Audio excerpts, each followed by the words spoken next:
Fascist সরকার এবং অন্তর্বর্তী সরকারের অব্যবস্থাপনা এবং টিকার পর্যাপ্ত মজুদ না থাকায় দেশে হামের প্রাদুর্ভাব বেড়েছে বলে সংসদকে জানিয়েছেন স্বাস্থ্যমন্ত্রী সরদার মোহাম্মদ সাখাওয়াত হোসেন।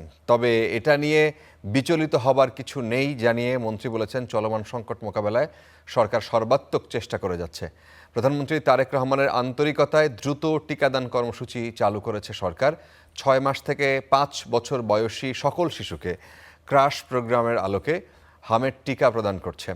প্রথম ধাপে 12 লাখ শিশুকে টিকার আওতায় আনার পরিকল্পনা নিয়েছে সরকার বলে জানিয়েছেন মন্ত্রী।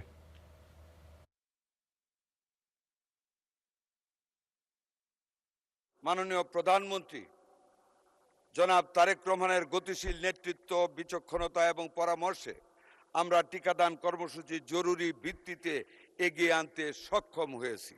এই কর্মসূচির আওতায় মাননীয় স্পিকার 6 মাস থেকে 5 বছরের কম বয়সী অর্থাৎ 59 মাস, 1 মাস কম 5 বছর সকল শিশুকে ক্রাশ প্রোগ্রাম হামের টিকা প্রদান করা হচ্ছে। প্রথম ধাপে 12 লক্ষ শিশুকে টিকার আওতায় আনার লক্ষ্য নির্ধারণ করা হয়েছে।